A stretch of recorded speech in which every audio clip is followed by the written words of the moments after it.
اعوذ باللہ من الشیطان الرجیم بسم اللہ الرحمن الرحیم الحمد للہ رب العالمین الرحمن الرحیم والصلاة والسلام علی سید الانبیاء والمرسلین امام المتقین خاتم النبیین سیدنا و مولانا محمد وعلی آلہ و اصحابہ اجمعین۔ آج جیسا کہ ہم آپ سب واقف ہیں، 2 محرم الحرام اسلامی سال کا آغاز کل ہوا 1 کو، اور ہم آپ سب واقف ہیں کہ 4 مہینے ایسے ہیں جن کو قرآن سے بھی ثابت ہے، احادیث مبارکہ سے بھی ثابت ہے کہ حرام یعنی حرمت والا قرار دیا گیا ہے۔ اس میں خصوصاً محرم کے حوالے سے بے تحاشا باتیں مشہور ہیں۔ اب پچھلے سال سے زیادہ ہو گیا الحمدللہ ہمیں یہاں آتے ہوئے، اور آپ اس بات سے بڑی اچھی طرح واقف ہیں کہ جب بھی ہم کہتے ہیں مشہور ہیں تو اس کا مطلب یہ ہوتا ہے کہ اس میں سے زیادہ بڑی تعداد کا ثبوت نہیں ہے، یہ صرف عوام میں مشہور ہو گئی ہیں باتیں، کسی وجہ سے کسی طرح سے بہت سی ان میں سے باتیں ہمارے کئی محققین کی کتابوں میں بھی درج ہو گئی ہیں، لیکن ان کی کوئی سند، ان کا کوئی ثبوت کہیں بھی کسی قسم کی ایسی کوئی بات نہیں معلوم ہوتی، بلکہ بہت سی ایسی بھی باتیں ان میں موجود ہیں کہ جن کا اگر ہم کہیں کہ یہ معاملہ 1 محرم کا ہوا، یہ معاملہ 10 محرم کا ہوا، یہ معاملہ 9 محرم کا ہوا، تو کئی اور بھی محققین ہیں جنہوں نے اس کا انکار بھی کیا ہے۔ اب مسئلہ صرف یہی ہے کہ ہمارے ہاں جب کسی ایک چیز کا پرچار کیا جاتا ہے تو اس کو اس طرح پرچار کیا جاتا ہے جیسے اس سے کوئی اختلاف رائے موجود ہی نہیں ہے اور وہی حق ہے۔ محرم کے حوالے سے جو باتیں مشہور ہیں ان کی تعداد بہت زیادہ ہے، بہت ہی زیادہ، جس میں سے چند کہ جی آسمان اسی مہینے بنا، زمین بنی، قلم بنا، آدم علیہ السلام کی پیدائش بھی اور ان کی توبہ کا قبول ہونا، اور عرفات میں ان کا اور اماں حوا بیبی کا ملنا، یہ بھی جناب محرم میں۔ حضرت نوح علیہ السلام کی کشتی کوہ جودی پر اتری، محرم میں۔ ابراہیم علیہ السلام پر آگ ٹھنڈی ہوئی، محرم میں۔ اسماعیل علیہ السلام کی پیدائش ہوئی، محرم میں۔ یوسف علیہ السلام کو قید سے رہائی ہوئی، وہ بھی محرم تھا۔ یوسف علیہ السلام مصر پر حکومت جب ان کی شروع ہوئی، وہ بھی محرم ہے۔ یوسف علیہ السلام کا اپنے والد محترم یعقوب علیہ السلام سے جب ملاقات ہوئی، اس کو بھی محرم کہا جاتا ہے۔ تورات کا نزول، حضرت ایوب علیہ السلام کی شفا، حضرت یونس علیہ السلام کا مچھلی سے نجات پانا، حضرت عیسیٰ علیہ السلام کی پیدائش، اور پھر آسمان پر بھی اٹھایا اسی محرم میں اللہ نے۔ دنیا پر پہلی بارش محرم میں ہوئی، رسول اللہ صلی اللہ علیہ وسلم اور ام المومنین خدیجہ رضی اللہ تعالی عنہ کا نکاح، وہ بھی محرم۔ حضرت عمر رضی اللہ تعالی عنہ کا وصال، وہ بھی محرم، وغیرہ وغیرہ۔ بے تحاشا ایک اتنی لمبی فہرست ہے کہ بیان سے باہر ہے، لیکن ہم نے شروع میں ہی کہہ دیا کہ یہ باتیں مشہور ہیں۔ جب ہم کہتے ہیں مشہور ہیں تو عوام میں بھی مشہور ہو سکتی ہیں، علماء میں بھی مشہور ہو سکتی ہیں، محققین میں بھی مشہور ہو سکتی ہیں، یہاں تک کہ محدثین میں بھی مشہور ہو سکتی ہیں، لیکن لفظ مشہور ہم وہیں پہ استعمال کرتے ہیں جہاں پہ ان کے درست ہونے کا امکان ہو سکتا ہے لیکن ان کے غلط ہونے کا امکان بھی ہو سکتا ہے۔ یعنی مشہور میں صحیح حسن روایات ہو سکتی ہیں، لیکن مشہور ہی میں جھوٹی اور بے سند بھی ہو سکتی ہیں۔ بے تحاشا باتیں ہمارے یہاں مشہور ہیں۔ حضرت بلال رضی اللہ تعالیٰ عنہ نے اذان نہیں دی،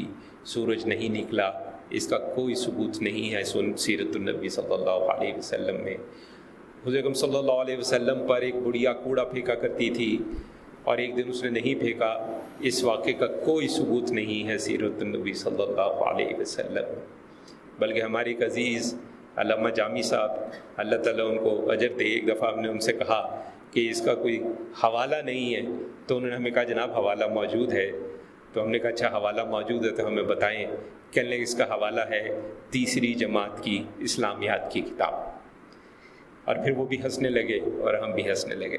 سیرت النبی میں کوئی ثبوت اس واقعے کا نہیں ہے کہ کوئی بڑھیا حضرت صلی اللہ علیہ وسلم پر کوڑا پھینکتی تھی. اور ہمارے یہاں حال یہ ہے، پچھلے دنوں ایک کلپ ہماری نظر سے گزرا جس میں ایک صحابی ایک جگہ دکھا رہے تھے کہ یہ وہ راستہ ہے جہاں سے رسول اللہ صلی اللہ علیہ وسلم گزرتے تھے، اور یہاں جب پہنچتے تھے تو یہاں پہ وہ بڑھیا اوپر سے کوڑا پھینکتی تھی. اب وہ راستہ کہاں سے آ گیا؟ کیونکہ مکہ مکرمہ تو سارا کا سارا حرم شریف میں آئے ہوئے کئی سال ہو گئے.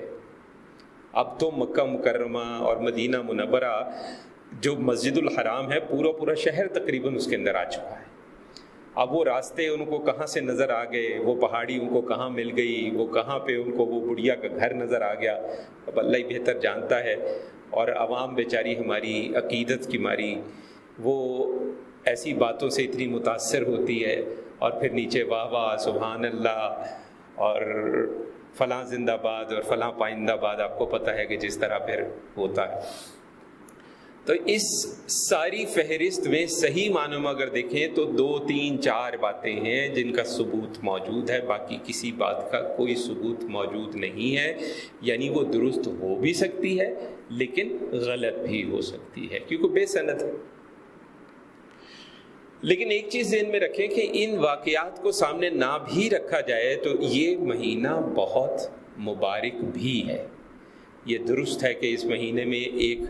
انتہائی افسوسناک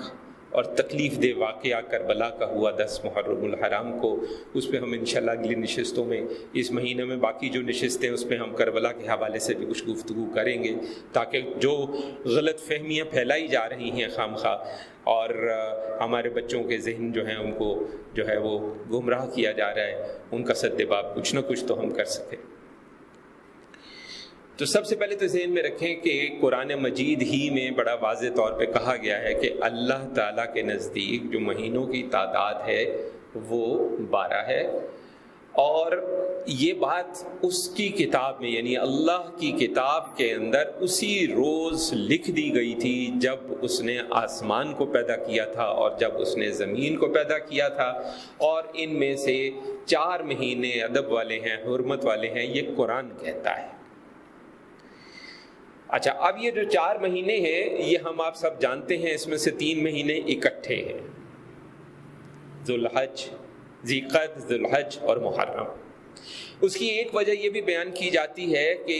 پہلے زمانے میں ظاہر ہے آج کی طرح ہوائی جہاز اور گاڑیاں تو ہوتی نہیں تھیں، تو حج پہ جب جن لوگوں نے آنا ہوتا تھا اور حرم شریف کی بیت اللہ کی زیارت کے لیے جن لوگوں نے آنا ہوتا تھا وہ قافلوں میں، اونٹوں پہ، گھوڑوں پہ، پیدل آیا کرتے تھے. تو کئی بار بڑی دور دور سے آتے تھے تو بڑا لمبا راستہ اور کئی بار مہینے کا سفر، کئی ہفتوں کا سفر ہوتا تھا. تو یہ 3 مہینے ایک وجہ یہ بھی بیان کی جاتی ہے کہ اس لیے بھی ان کو حرمت والا کہا گیا کہ ان قافلوں کو کوئی لوٹے نہ، وہاں پہ کوئی مار پیٹ نہ ہو، وہاں پہ کسی قسم کی کوئی بدتمیزی، بد زبانی، بد کلامی نہ ہو، اور حجاج کرام جو ہیں وہ بڑی آسانی کے ساتھ بغیر کسی تکلیف کے اور بغیر کسی خوف کے وہ مکہ مکرمہ پہنچ سکیں. بہرحال ایک رائے ہے یہ. تو حضرت ابو ہریرہ رضی اللہ تعالیٰ عنہ جو ہے ان کا اس میں قول مسلم شریف میں ہمیں ملتا ہے کہ رمضان کے روزوں کے بعد اللہ کے مہینوں میں سب سے بہتر روزے اگر کوئی ہیں تو وہ محرم کے روزے ہیں. اور حضرت عبداللہ ابن عباس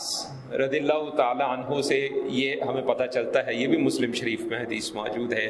کہ عاشورہ کے روز کے بارے میں ان سے پوچھا تو آپ نے کہا کہ میں نے نبی کریم صلی اللہ علیہ وسلم کو یوم عاشورہ کے سوا اور رمضان کے مہینے کے سوا اور کسی دن اتنا افضل روزہ سمجھتے ہوئے ان کو روزہ رکھتے نہیں دیکھا. یہ محرم کے روزے جو ہیں ان کی بڑی اہمیت ہے. اس میں اگر ممکن ہو تو بہتر تو یہی ہے کہ 10 کے 10 دن یا کم سے 10 رکھ لیا جائے، لیکن کم از کم 9 اور 10 کو تو ضرور رکھیں، لیکن اکیلا 10 کا نہ رکھیں. یہ بڑی اہمیت ہے اس بات کی کیونکہ اکیلا 10 یہودی رکھا کرتے تھے. جب حضرت صلی اللہ علیہ وسلم مدینہ منورہ تشریف لائے تو پتہ چلا کہ یہودی 10 کو روزہ رکھتے ہیں. ان سے پوچھا گیا کہ وہ کیوں روزہ رکھتے ہیں, تو انہوں نے کہا جی اس دن حضرت موسیٰ علیہ السلام کو فرعون کے جنگل سے جو ہے وہ آزادی ملی تھی اور وہ بنی اسرائیل کو لے کے وہاں سے نکلے تھے, تو ہم اس یاد میں جو ہے وہ روزہ رکھتے تھے. تو حضرت صلی اللہ علیہ وسلم نے 9 اور 10 اکٹھے رکھنے کا جو ہے وہ پسند فرمایا. تو ایک صحابیہ, بخاری میں بھی حدیث موجود ہے, مسلم شریف میں بھی حدیث موجود ہے, فرماتی ہیں رضی اللہ تعالی عنہا کہ عاشورہ کے دن ہم خود بھی روزہ رکھتی تھیں اور اپنے بچوں کو بھی روزہ رکھواتی تھیں. اچھا بچے ظاہر ہے ان سے کئی بار روزہ نہیں برداشت ہوتا, وہ جلدی بیچارے تکلیف میں چلے جاتے ہیں اگر ذرا ایک خاص عمر سے کم ہو تو وہ کہتی ہیں کہ ہم انہیں مسجد میں جب لے جاتی تو ان کے ساتھ ان کے کھلونے بھی لے جاتی تھی, اور جب بھوک کی وجہ سے وہ روتے تھے تو ہم ان کو بہلانے کے لیے کھلونے دے دیتی تھی تاکہ وہ کھلونوں سے کھیلتا رہے اور شام تک بھوک کو بھول جائے اور اپنا روزہ پورا کرے. اسی لیے آج بھی کئی جگہوں پہ, جس میں ترکی بھی شامل ہے, بہت سی ایسی جگہیں ہیں جہاں مساجد کے اندر پیچھے باقاعدہ ایک پلے ایریا بنا ہوتا ہے. والدین آتے ہیں, خواتین کی بھی نماز کی جگہ ہوتی ہے, پیچھے بچوں کے کھیلنے کی جگہ ہوتی ہے, چھوٹے بچوں کو وہاں بٹھا دیا جاتا ہے, ان کو وہاں کھلونے لگے ہوتے ہیں, وہاں پہ اور چیزیں ہوتی ہیں, بچے اپنے کھلونے بھی لے آتے ہیں, وہ پیچھے آرام سے کھیلتے رہتے ہیں. آگے مرد حضرات اور پیچھے جو بھی خواتین کے لیے حصہ انہوں نے رکھا ہوتا ہے مسجد کے اندر, وہاں خواتین نماز ادا کرتی ہیں. مقصد یہ بھی ہوتا ہے کہ بچپن سے بچے جو ہیں وہ مسجد کے ماحول سے مانوس ہو جائیں, اور اس عمر میں صرف ان کو جب ہم لاتے ہیں, جب وہ اتنے بڑے ہو جائیں کہ وہ بہت سی اور معاملات میں پکے ہو جائیں, تو ان کو تھوڑا سا مشکل ہو جاتی ہے مسجد کے معاملات میں ان کو واپس ایڈجسٹ کرنے میں. سو یہ اس زمانے میں اس کی ایک باقاعدہ ایک بات تھی جو ہوا کرتی تھی, اور آج بھی بہت سی جگہوں پہ اس کو تھوڑا سا موجودہ نظام کے حساب سے اس طرح کیا گیا ہے.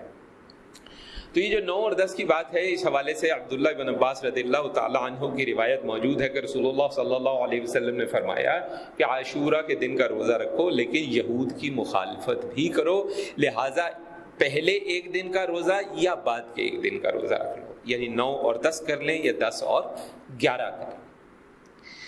اچھا اس کی اہمیت ان روزوں کی اور خصوصاً عاشورہ کے روزے کی اتنی زیادہ ہے کہ ابو قتادہ رضی اللہ تعالیٰ عنہ سے یہ حدیث آتی ہے کہ رسول اللہ صلی اللہ علیہ وسلم نے فرمایا, یہ ترمذی شریف کی حدیث ہے, کہ مجھے امید ہے کہ اللہ عاشورہ کے روزے سے گزشتہ 1 سال کے گناہ معاف کر دے گا. تو اگر آپ کو یاد ہو تو ہم نے 1-2 نشست کی تھی جس کے اندر ہم نے 2 یا 3 نشست میں ہم نے یہی گفتگو کی تھی کہ چھوٹے چھوٹے عمل کیسے اللہ تبارک و تعالیٰ نے سارے سال میں جو ہے وہ پھیلا کر رکھے ہیں کہ ان کو اگر ہم کرتے رہیں تو ساتھ ساتھ ہمارا نامہ اعمال صاف ہوتا رہتا ہے, ہمارا قلب بھی صاف ہوتا رہتا ہے, ہماری اس روح جو ہے وہ بھی سرشار رہتی ہے. انہی کے اندر ایک یہ عاشورہ کا روزہ بھی ہے, اور خاص طور پہ اس بار تو 9ویں اور 10ویں, ویسے تو ہر سال 9ویں 10ویں کو دفاتر میں بھی چھٹی ہوتی ہے. اگر کسی کو ہو کہ جی ہم نے بڑا مشکل ہمارا کام ہوتا ہے تو کم از کم چھٹی ہوتی ہے, تو یہ اس میں ہمت پکڑے تو روزہ رکھا جا سکتا ہے, ایسا کوئی مسئلہ نہیں ہونا چاہیے اس میں, سوائے اس کے کہ کسی کو کوئی ایسی بیماری ہے جس کی وجہ سے اس کو روزہ رکھنے میں مشکل ہے. اچھا اسی طریقے سے ایک اور جگہ پھر مسند احمد میں بھی الفاظ آئے ہیں ابو قتادہ ہی سے رضی اللہ تعالیٰ عنہ, اور آپ نے اس میں تو براہ راست یہی کہہ دیا کہ اس روزے سے گزشتہ 1 سال کے گناہ جو ہیں وہ معاف ہو جاتے ہیں. اچھا اب اس میں ہم بار بار تقریباً ہر موقع پہ, جب ہمارے پاس معراج شریف والی تاریخ آئی تھی اور شب برات والی آئی تھی, اور جب بھی کوئی ایسا موقع آتا ہے ہم ہمیشہ ایک بات عرض کرتے ہیں کہ عبادات کے لیے کوئی خاص عبادت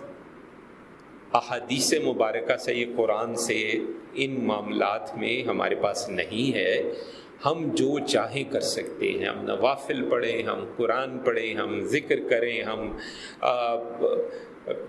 اور اچھے کام کریں, ہم خدمت خلق کے کام کریں, جو بھی کریں ہم کر سکتے ہیں. یہ جو اس طرح کی باتیں مشہور ہیں کہ جناب فلاں دن اتنے رکعت کا آپ نفل پڑھیں, پہلی رکعت میں یہ پڑھیں, پھر اتنی دفعہ یہ پڑھیں, پھر اتنی دفعہ یہ پڑھیں, سوائے صلاۃ التسبیح کے, کیونکہ صلاۃ التسبیح پہ ہمارے پاس احادیث موجود ہے. اب اس کی صحت پہ ہم آج گفتگو نہیں کرتے, لیکن جو اس کی صحت کو کمزور بھی سمجھتے ہیں وہ بھی صلاۃ التسبیح کو پڑھنا جو ہے وہ منع نہیں کرتے. ہم نے ہر مکتبہ فکر کو دیکھا ہے، ان کو علماء کو دیکھا ہے، صلاۃ التسبیح کی تلقین کرتے ہیں، صلاۃ التسبیح پڑھیں. اور اس کے بارے میں یہ کہا جاتا ہے کہ اگر آپ ہفتے میں ایک دفعہ، ہفتے میں ایک بار نہیں تو مہینے میں ایک بار، مہینے میں ایک بار نہیں، سال میں ایک بار نہیں تو زندگی میں ایک بار کم از کم پڑھیں. تو ہم تو یہ کہتے ہیں کہ یہ جتنے اس طرح کے ایام ہیں ان سب میں صلاۃ التسبیح کا اہتمام کریں، کیا حرج ہے؟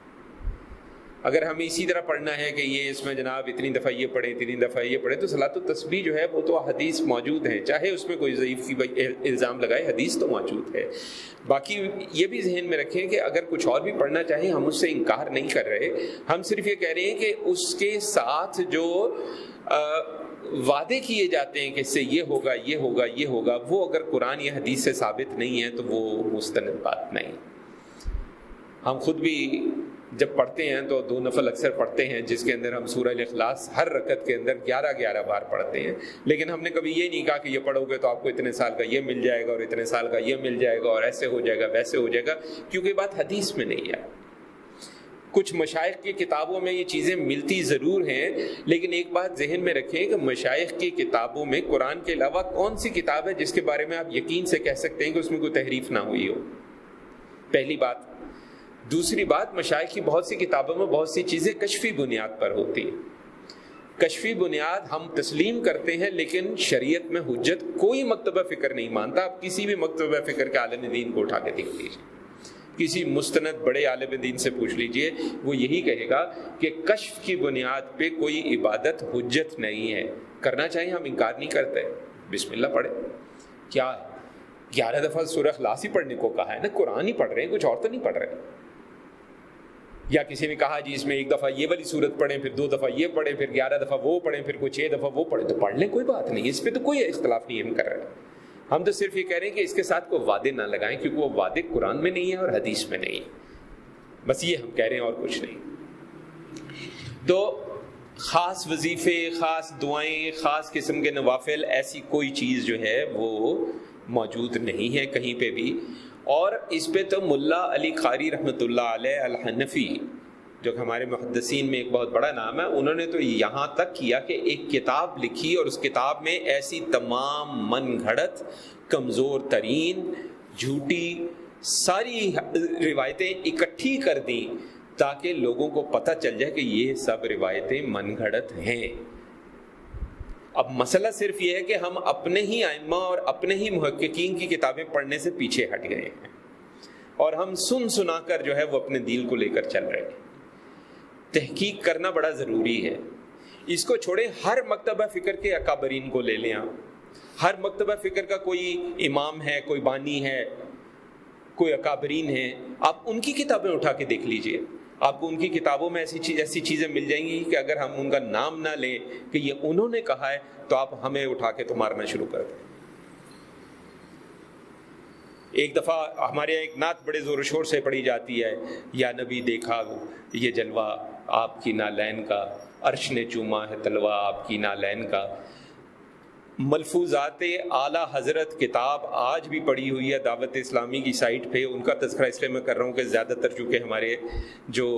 محافل میلاد ہیں اس میں ایسے کلام پڑھے جاتے ہیں، اس کے اندر یہ الفاظ لکھے ہوئے ہیں کہ حضرت صلی اللہ علیہ وسلم سے متعلق جو روایت حدیث بیان کی جاتی ہے کہ وہ اوپر جب گئے معراج شریف پہ جوتا اتارنے لگے تو اللہ تبارک و تعالیٰ نے کہا کہ نہیں، جوتوں کے ساتھ آ جاؤ.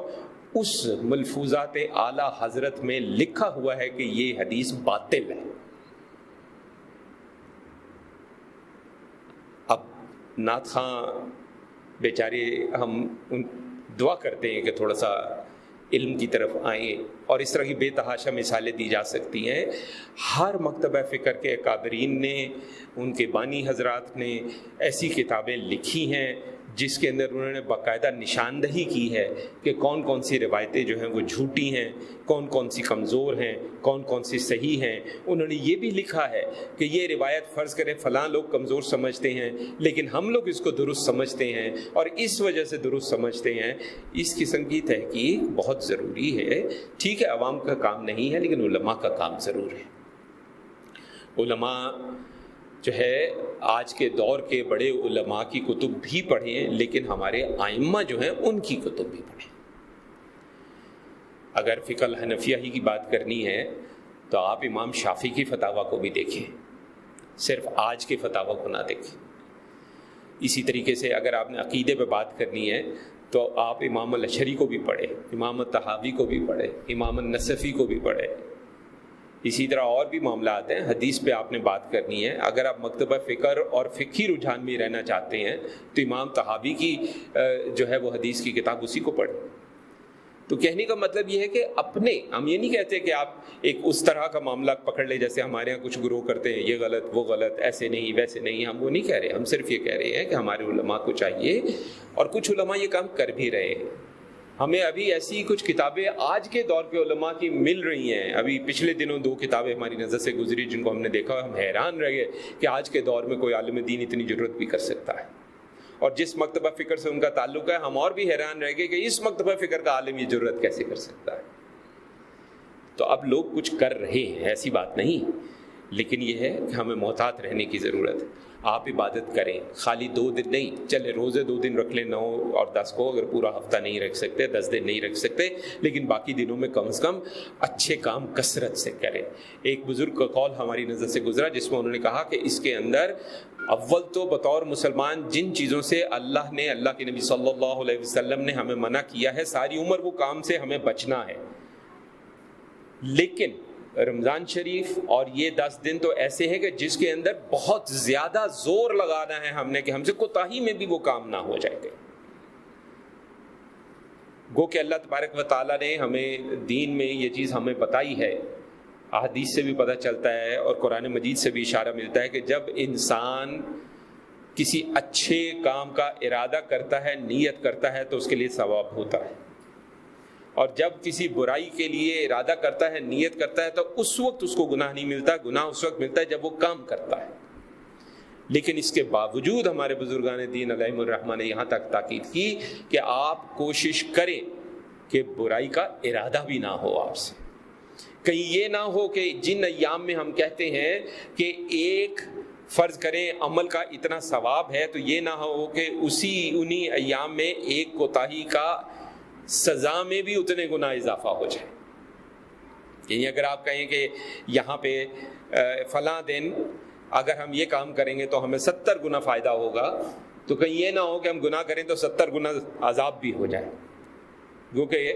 عام جو ہمارے پاس شرعی اس کے اندر ایسی بات بہت کم نظر آتی ہے، لیکن پھر بھی احتیاط لازم ہے، اور جب بھی کوتاہی ہو جائے اللہ تبارک و تعالیٰ سے استغفار کثرت سے کیا جائے۔ اور ہم ایک بات تو کہتے ہیں، سب سے آسان کام یہ ہے کہ سارا دن چلتے پھرتے اٹھتے بیٹھتے یا استغفر اللہ ذکر کرتے رہے، یا لا الہ الا اللہ کرتے رہے، یا سبحان اللہ کہتے رہے، یا الحمدللہ کہتے رہے، یا اللہ اکبر کہتے رہے، یا لا حول ولا قوت الا باللہ کہتے رہے۔ یہ تو آسان چیزیں ہیں، چلتے پھرتے۔ ایک بات ہم عرض کر دیں، اس زبان کو ہر وقت کوئی چیز پڑھنے کے لیے بولنے کے لیے دے دیں، انشاءاللہ ہمارا قلب اتنا مضبوط ہو جائے گا، ہماری روح اتنی مضبوط ہو جائے گی کہ نفس ان کے تابع چلا جائے گا، اور انشاءاللہ اللہ نے چاہا تو ہمارے دلوں میں برائی کے ارادے بھی آہستہ آہستہ ختم ہونے لگ جائے گی۔ تو آسان نسخے ہیں یہ، ہم تو آپ کو طریقے بھی آسان بتا رہے ہیں، ہم یہ نہیں کہہ رہے کہ روز رات کو یہ کرو اور فلاں دن یہ کرو اور ایسے کرو اور ویسے کرو، ہم تو آسان نسخہ، آپ نوکری کر رہے ہیں، نوکری کرتے ہوئے استغفر اللہ پڑھتے ہیں، آپ مزدوری کرتے ہیں، اینٹ اٹھاتے ہیں، گارا بناتے ہیں، استغفر اللہ پڑھتے رہیں، آپ ویگن پہ دفتر کی طرف جا رہے ہیں، گاڑی میں جا رہے ہیں، موٹر سائیکل پہ جا رہے ہیں، رستے میں استغفر اللہ کرتے رہیں۔ یہ کیسٹیں لگانا چھوڑ دیں، یہ گانے چلانا چھوڑ دیں، اللہ کا نام سننا شروع کر دیں، آپ دیکھیں گے آپ کی زندگی بدل جائے گی انشاءاللہ، آپ کی زندگی کے مسائل آہستہ آہستہ حل ہونے لگ جائیں گے۔ جن مسائل کے لیے آپ در در بھاگتے ہیں اور وظیفے ڈھونڈتے ہیں، آپ کو انشاءاللہ اس کی ضرورت نہیں پڑے گی۔ اللہ تعالی ہم سب کو عزت و توفیق بخشے۔ وصلی اللہ علی خیر خلقہ سیدنا و مولانا محمد وعلی آلہ و اصحابہ اجمعین برحمتک یا ارحم الراحمین۔